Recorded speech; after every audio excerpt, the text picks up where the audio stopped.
श्रीमद्भगवत गीता अथ पंचमो अध्यायः। अध्याय 3 में अर्जुन ने प्रश्न रखा था कि भगवान, जब ज्ञान योग आपको श्रेष्ठ मान्य है तो आप मुझे भयंकर कर्मों में क्यों लगाते हैं। अर्जुन को निष्काम कर्म योग की अपेक्षा ज्ञान योग कुछ सरल प्रतीत हुआ लगता है, क्योंकि ज्ञान योग में हारने पर देवत्व और विजय में महामहिम स्थिति, दोनों ही दशाओं में लाभ ही लाभ प्रतीत हुआ। किंतु अब तक अर्जुन ने भली प्रकार समझ लिया था कि दोनों ही मार्गों में कर्म तो करना ही पड़ेगा। योगेश्वर उसे संशय रहित होकर तत्वदर्शी महापुरुष की शरण लेने के लिए भी प्रेरित करते हैं, क्योंकि समझने के लिए वही एक स्थान है। अतः दोनों मार्गों में से एक चुनने से पूर्व उसने निवेदन किया। अर्जुन उवाच।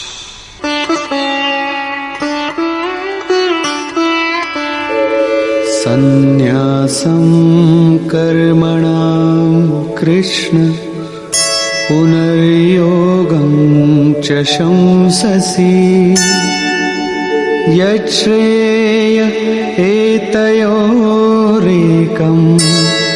तन्मे ब्रूहि सुनिश्चितम्। हे श्री कृष्ण, आप कभी सन्यास माध्यम से किए जाने वाले कर्म की और कभी निष्काम दृष्टि से किए जाने वाले कर्म की प्रशंसा करते हैं। इन दोनों में से एक जो भली प्रकार आपका निश्चय किया हुआ हो, जो परम कल्याणकारी हो, उसे मेरे लिए कहिए। कहीं जाने के लिए आपको 2 मार्ग बताए जाए तो आप सुविधाजनक मार्ग अवश्य पूछेंगे। यदि नहीं पूछते तो आप जाने वाले नहीं हैं। इस पर योगेश्वर श्री कृष्ण ने कहा। श्री भगवान उवाच। सन्न्यासः कर्मयोगश्च निःश्रेयसकरावुभौ तयोस्तु कर्म सन्न्यासात् कर्मयोगो विशिष्यते। अर्जुन, सन्यास माध्यम से किया जाने वाला कर्म अर्थात ज्ञान मार्ग से किया जाने वाला कर्म और कर्म योग निष्काम भावना से किए जाने वाले कर्म, ये दोनों ही परम श्रेय को दिलाने वाले हैं। परंतु इन दोनों मार्गों से सन्यास अथवा ज्ञान दृष्टि से किए जाने वाले कर्म की अपेक्षा निष्काम कर्म योग श्रेष्ठ है। प्रश्न स्वाभाविक है कि श्रेष्ठ क्यों है। ज्ञेयः स नित्य सन्न्यासी यो न द्वेष्टि न कांक्षति निर्द्वन्द्वो हि महाबाहो सुखं बन्धात् प्रमुच्यते।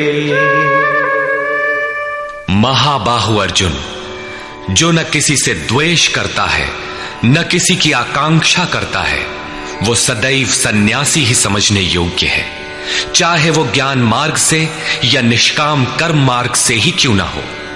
राग द्वेषादि द्वंद्वों से रहित वो पुरुष सुखपूर्वक भव बंधन से मुक्त हो जाता है।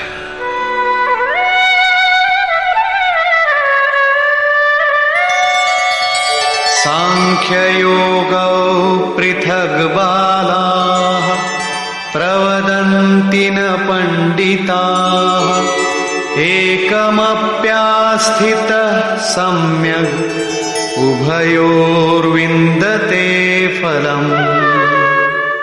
निष्काम कर्मयोग तथा ज्ञान योग, इन दोनों को वही अलग अलग बताते हैं जिनकी समझ इस पथ में अभी बहुत हल्की है, न कि पूर्ण ज्ञाता पंडित लोग। क्योंकि दोनों में से एक में भी अच्छी प्रकार स्थित हुआ पुरुष दोनों के फल रूप परमात्मा को प्राप्त होता है। दोनों का फल एक है, इसलिए दोनों एक ही समान हैं।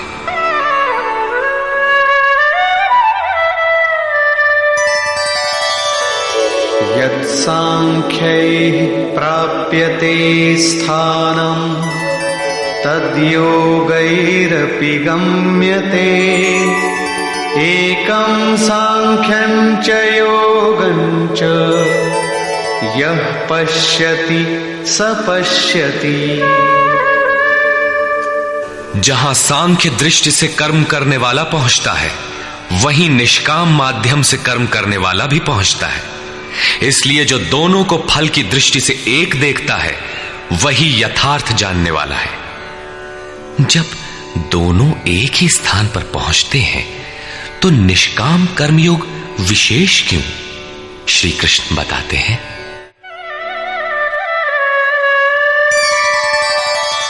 संन्यासस्तु महाबाहो दुःखमाप्तुमयो गतः योगयुक्तो मुनिर्ब्रह्म न चिरेणाधिगच्छति। अर्जुन, निष्काम कर्मयोग का आचरण किए बिना संन्यासः का प्राप्त होना दुखप्रद है। जब योग का आचरण प्रारंभ ही नहीं किया तो असंभव सा है। इसलिए भगवत स्वरूप का मनन करने वाला मुनि, जिसकी मन सहित इंद्रियां मौन है, निष्काम कर्मयोग का आचरण करके परब्रह्म परमात्मा को शीघ्र ही प्राप्त हो जाता है। स्पष्ट है कि ज्ञान योग में निष्काम कर्मयोग का ही आचरण करना पड़ेगा, क्योंकि क्रिया दोनों में एक ही है। वही यज्ञ की क्रिया है, जिसका शुद्ध अर्थ है आराधना। दोनों मार्गों में अंतर केवल कर्ता के दृष्टिकोण का है।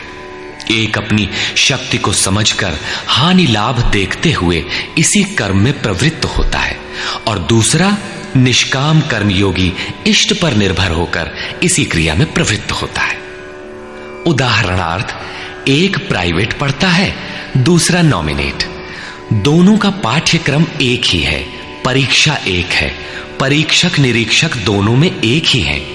ठीक इसी प्रकार दोनों के सद्गुरु तत्वदर्शी हैं और एक ही है, केवल दोनों के पढ़ने का दृष्टिकोण भिन्न है।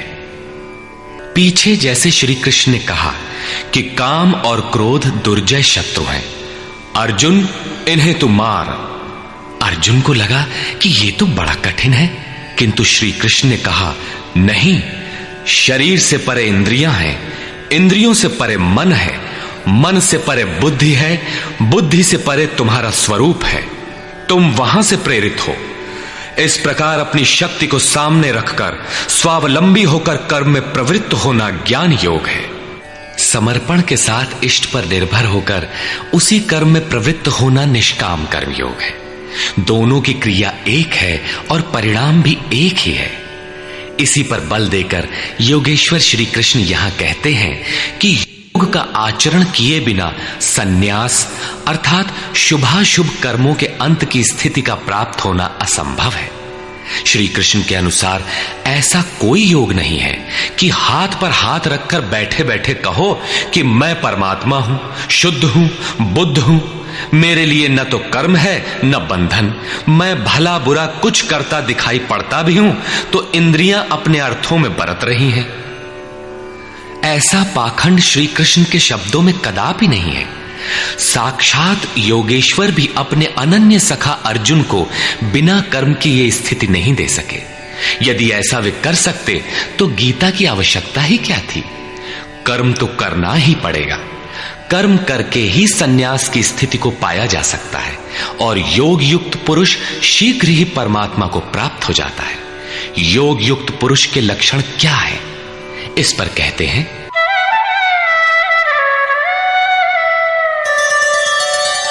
योगयुक्तो विशुद्धात्मा विजितात्मा जितेन्द्रियः सर्वभूतात्मा भूतात्मा कुर्वन्नपि न लिप्यते। विशेष रूप से जीता हुआ है शरीर जिसका, जीती हुई है इंद्रियां जिसकी, और विशेष रूप से शुद्ध है अंतःकरण जिसका, ऐसा पुरुष संपूर्ण भूत प्राणियों की आत्मा के मूल उद्गम परमात्मा से एक ही भाव हुआ योग से युक्त है। वो कर्म करता हुआ भी उससे लिप्त नहीं होता। तो करता क्यों है? पीछे वालों में परम कल्याणकारी बीज का संग्रह करने के लिए लिप्त क्यों नहीं होता?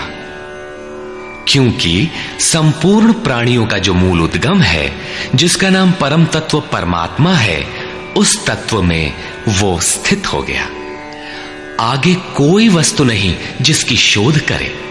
पीछे वाली वस्तुएं छोटी पड़ गई तो भला आसक्ति किसमें करे? इसलिए वो कर्मों से आवृत नहीं होता। ये योग युक्त की पराकाष्ठा का चित्रण है। पुनः योग युक्त पुरुष की रहनी स्पष्ट करते हैं कि वो करते हुए भी उससे लिप्त क्यों नहीं होता। नैव किंचित करोमीति युक्तो मन्येत तत्त्ववित् पश्यन् शृण्वन् स्पृशन् जिघ्रन् अश्नन् गच्छन् स्वपन् श्वसन् प्रलपन् विसृजन् गृह्णन् उन्मिषन् निमिषन्नपि इन्द्रियाणीन्द्रियार्थेषु वर्तन्त इति धारयन्। परम तत्व परमात्मा को साक्षात्कार सहित जानने वाले योग युक्त पुरुष की ये मन स्थिति अर्थात अनुभूति है कि मैं किंचित मात्र भी कुछ नहीं करता हूं। ये उसकी कल्पना नहीं, बल्कि ये स्थिति उसने कर्म करके पाई है। अब प्राप्ति के पश्चात वो सब कुछ सुनता हुआ, स्पर्श करता, सूंघता, भोजन करता, गमन करता, सोता, श्वास लेता, त्याग करता, ग्रहण करता, आंखों को खोलता और मीचता हुआ भी इंद्रियां अपने अर्थों में बरतती हैं। ऐसी धारणा वाला होता है परमात्मा से बढ़कर कुछ है ही नहीं, और जब उसमें वो स्थित ही है तो उससे बढ़कर किस सुख की कामना से वो किसी का स्पर्श इत्यादि करेगा। यदि कोई श्रेष्ठ वस्तु आगे होती तो आसक्ति अवश्य रहती, किंतु प्राप्ति के बाद अब और आगे जाएगा कहां और पीछे त्यागेगा क्या? इसलिए योग युक्त पुरुष लिप्त नहीं होता। इसी को एक उदाहरण के माध्यम से प्रस्तुत करते हैं। ब्रह्मण्याधाय कर्माणि संगं त्यक्त्वा करोति यः लिप्यते न स पापेन पद्मपत्रमिवाम्भसा।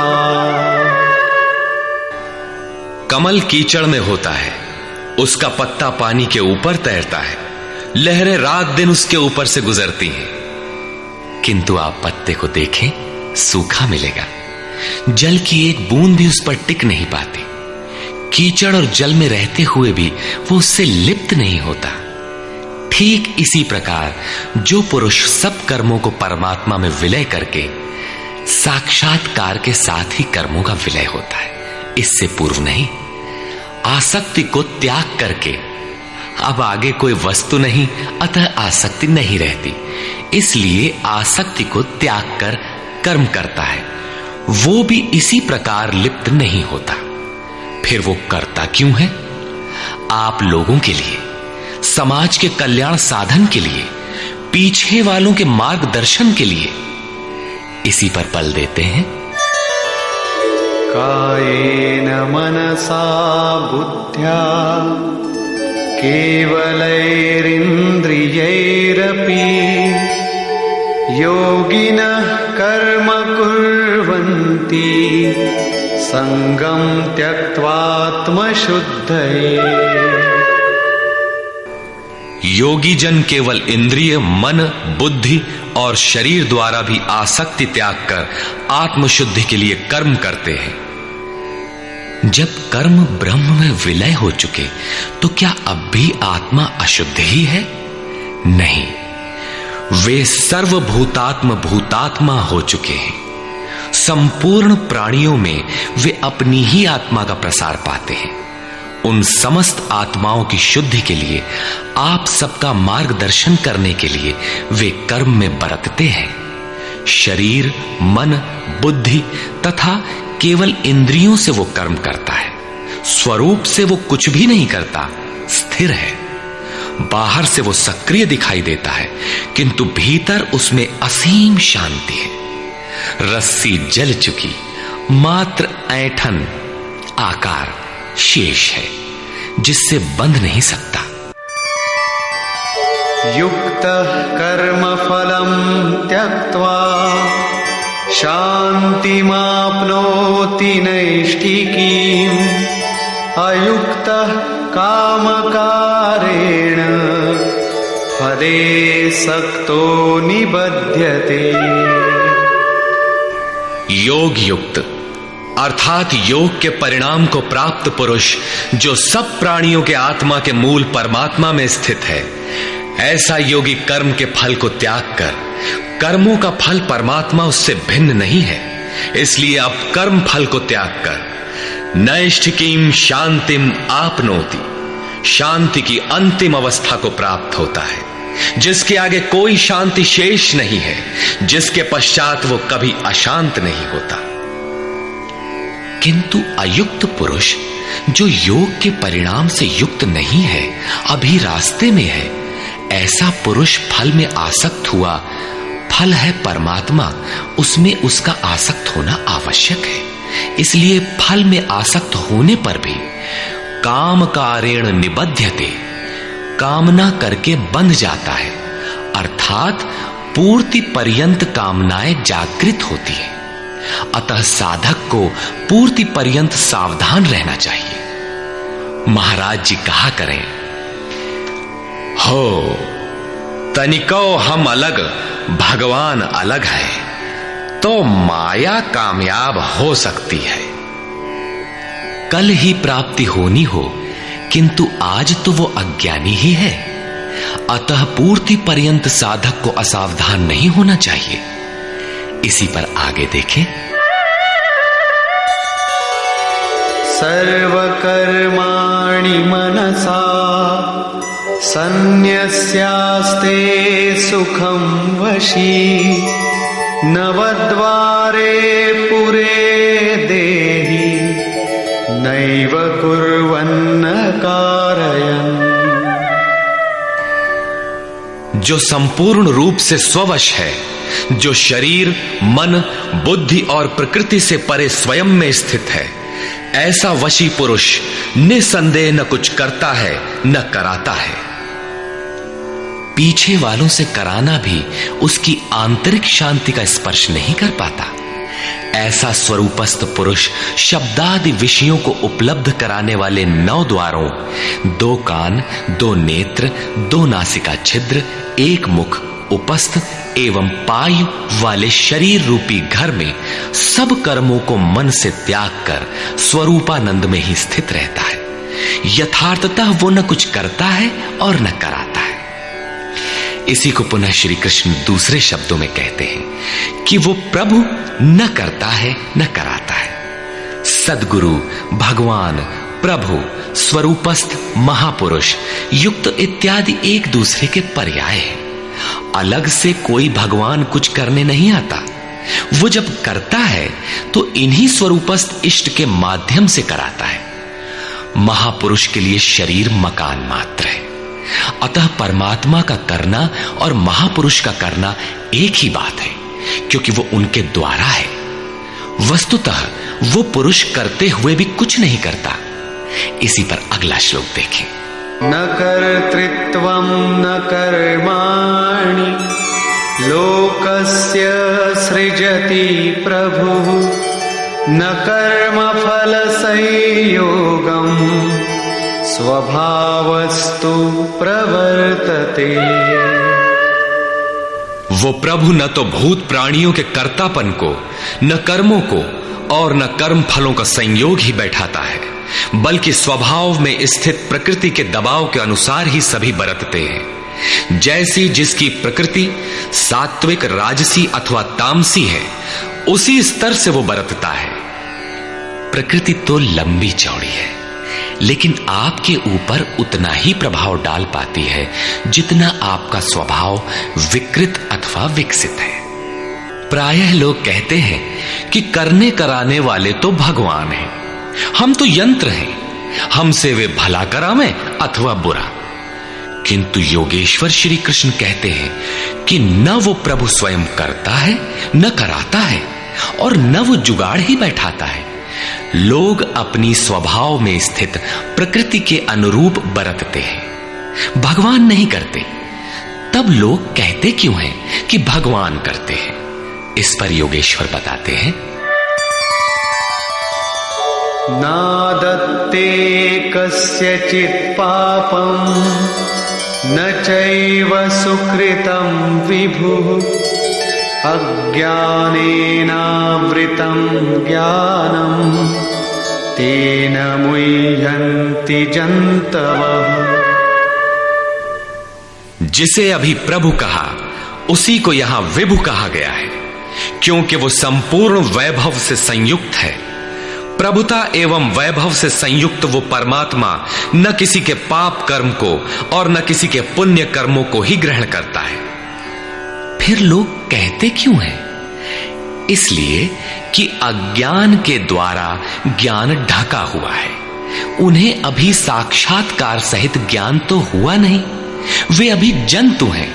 मोहवश वे कुछ भी कह सकते हैं। ज्ञान से क्या होता है, इसे स्पष्ट करते हैं।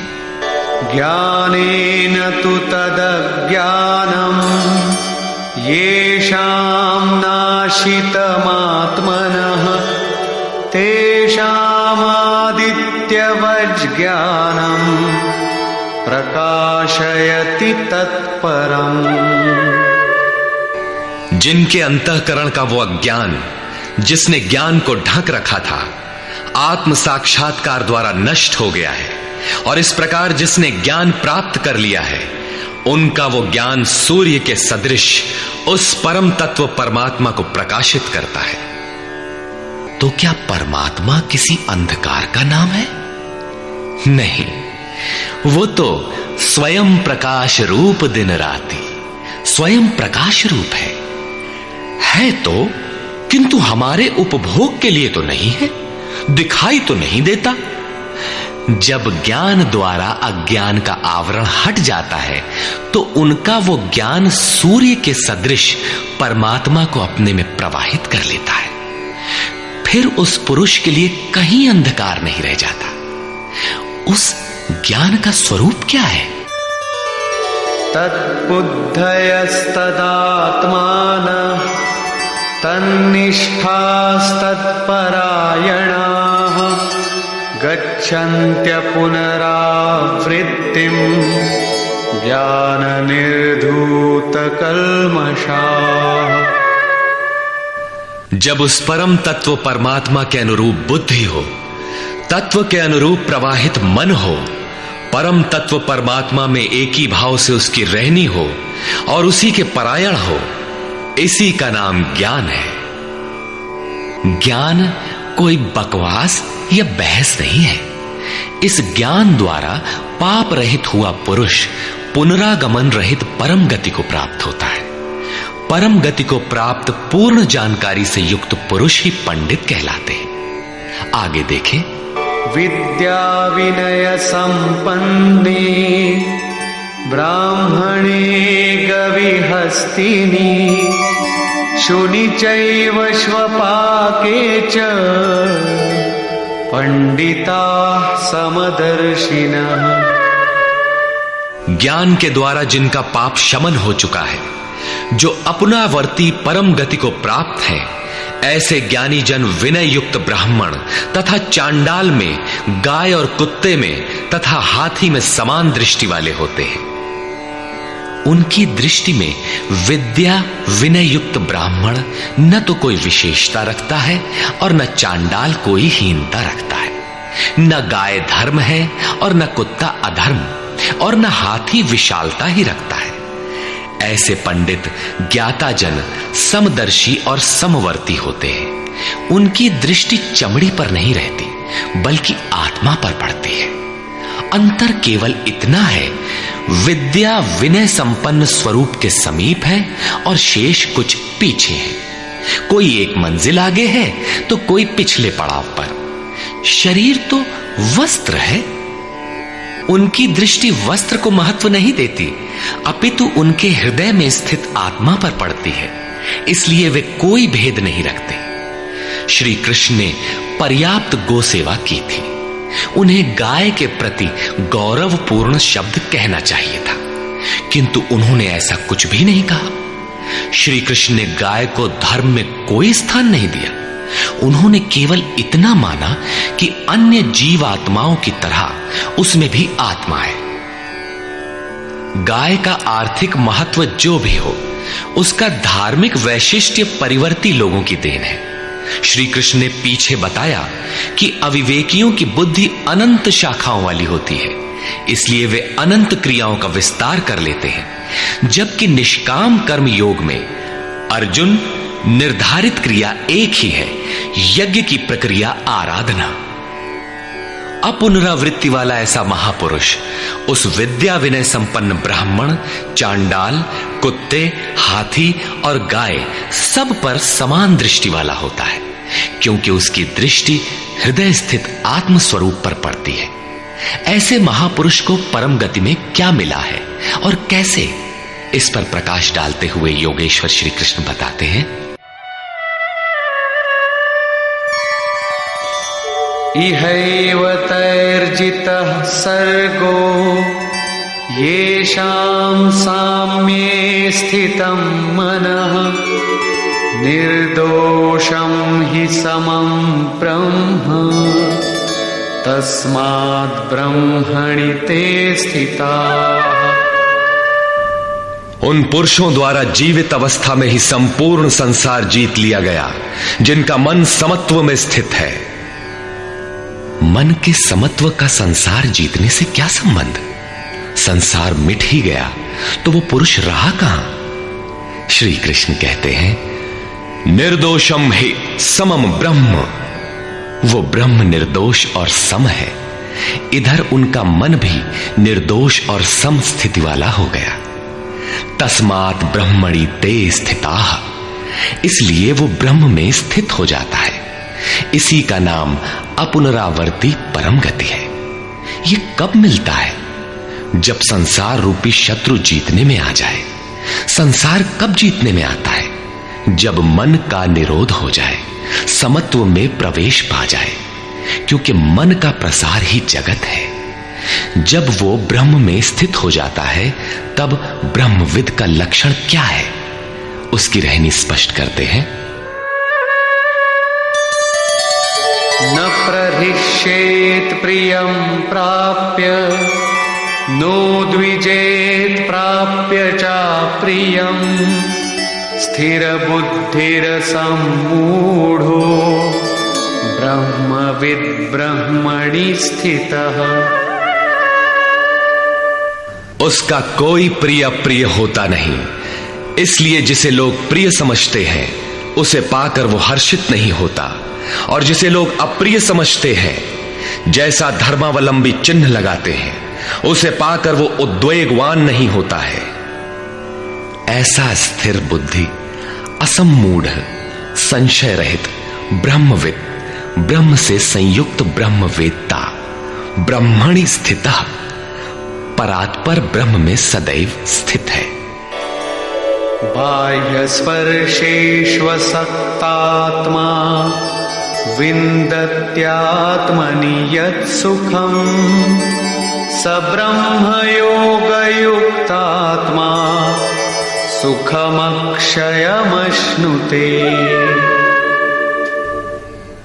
बाहर संसार के विषय भोगों में अनासक्त पुरुष अंतरात्मा में स्थित जो सुख है, उस सुख को प्राप्त होता है। वो पुरुष ब्रह्म योग युक्त आत्मा, पर ब्रह्म परमात्मा के साथ मिलन से युक्त आत्मा वाला है। इसलिए वो अक्षय आनंद का अनुभव करता है, जिस आनंद का कभी क्षय नहीं होता। इस आनंद का उपभोग कौन कर सकता है? जो बाहर के विषय भोगों से अनासक्त है। तो क्या भोग बाधक हैं? भगवान श्री कृष्ण कहते हैं, ये हि संस्पर्शजा भोगा दुःखयोनय एव आद्यन्तवन्तः कौन्तेय न तेषु रमते बुधः। केवल त्वचा ही नहीं, सभी इंद्रियां स्पर्श करती हैं। देखना आंख का स्पर्श है, सुनना कान का स्पर्श है। इसी प्रकार इंद्रियों और विषयों के संयोग से उत्पन्न होने वाले सभी भोग यद्यपि भोगने में प्रिय प्रतीत होते हैं, किंतु निसंदेह वे सब दुख योनयः, दुखद योनियों के ही कारण हैं। ये भोग ही योनियों के कारण हैं। इतना ही नहीं, वे भोग पैदा होने और मिटने वाले हैं, नाशवान हैं। इसलिए कौन्तेय, विवेकी पुरुष उनमें नहीं फंसते। इंद्रियों के इन स्पर्शों में रहता क्या है? काम और क्रोध, राग और द्वेष। इस पर श्री कृष्ण कहते हैं,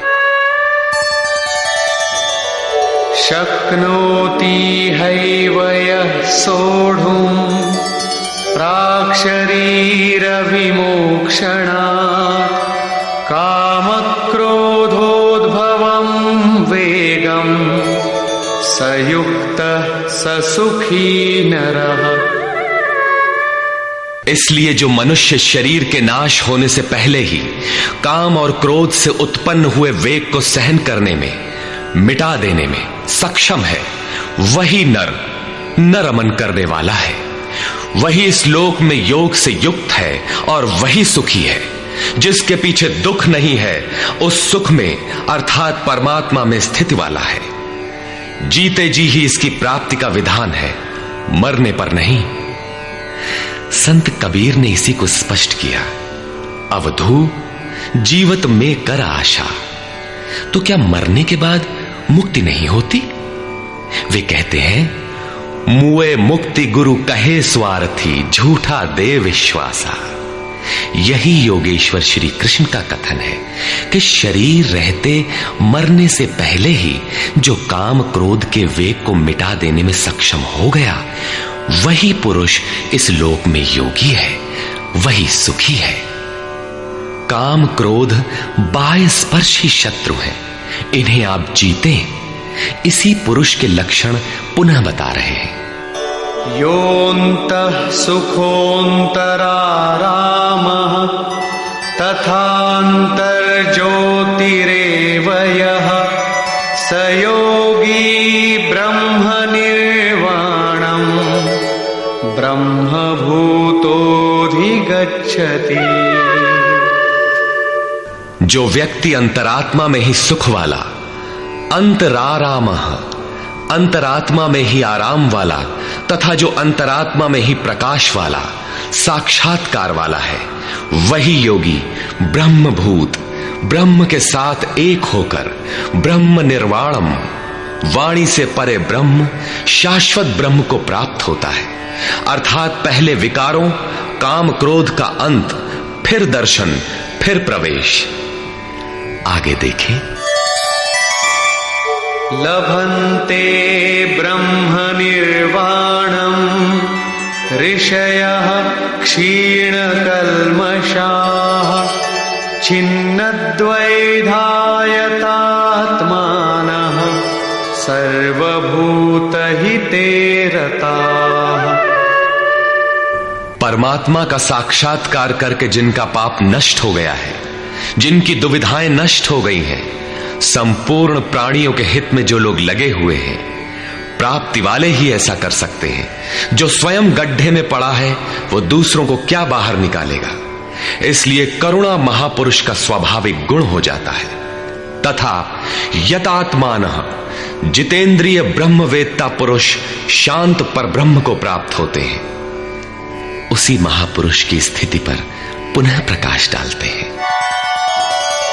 काम क्रोध वियुक्तानां यतीनां यतचेतसाम् अभितो ब्रह्मनिर्वाणं वर्तते विदितात्मनाम्। काम और क्रोध से रहित जीते हुए चित्त वाले, परमात्मा का साक्षात्कार किए हुए ज्ञानी पुरुषों के लिए सब ओर से शांत परब्रह्म ही प्राप्त है। बार बार योगेश्वर श्री कृष्ण उस पुरुष की रहनी पर बल दे रहे हैं जिससे प्रेरणा मिले। प्रश्न लगभग पूर्ण हुआ। अब वे पुनः बल देते हैं कि इस स्थिति को प्राप्त करने का आवश्यक अंग श्वास प्रश्वास का चिंतन है। यज्ञ की प्रक्रिया में प्राण का अपान में हवन, अपान का प्राण में हवन, प्राण अपान दोनों की गति का निरोध उन्होंने बताया था, उसी को समझा रहे हैं।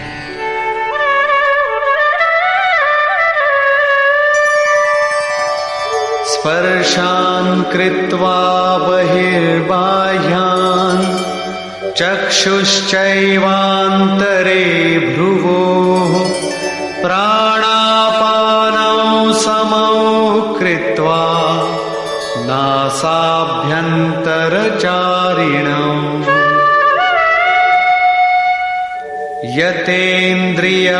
यतेन्द्रियमनोबुद्धिः मुनिर्मोक्षपरायणः विगतेच्छाभयक्रोधो यः सदा मुक्त एव सः।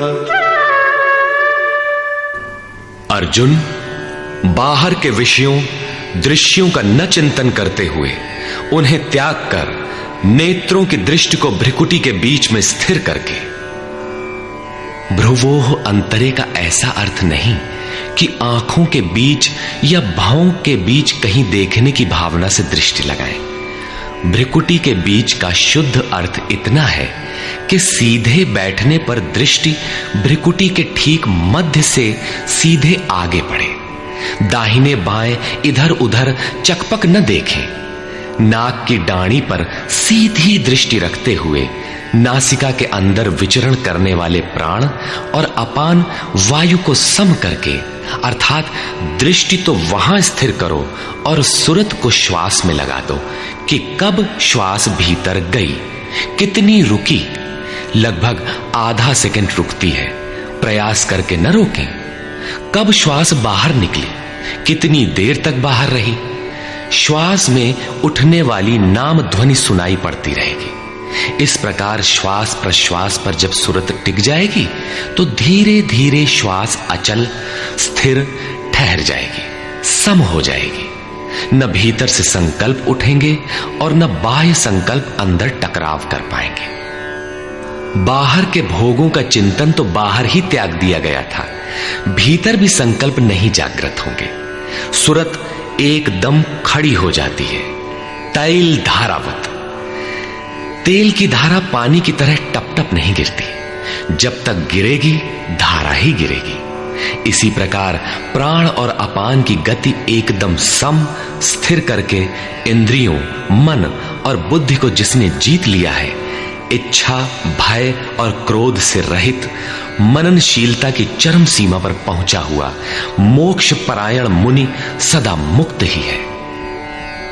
मुक्त होकर वो कहां जाता है, क्या पाता है, इस पर कहते हैं भोक्तारं यज्ञ तपसां सर्वलोकमहेश्वरं सुहृदं सर्वभूतानां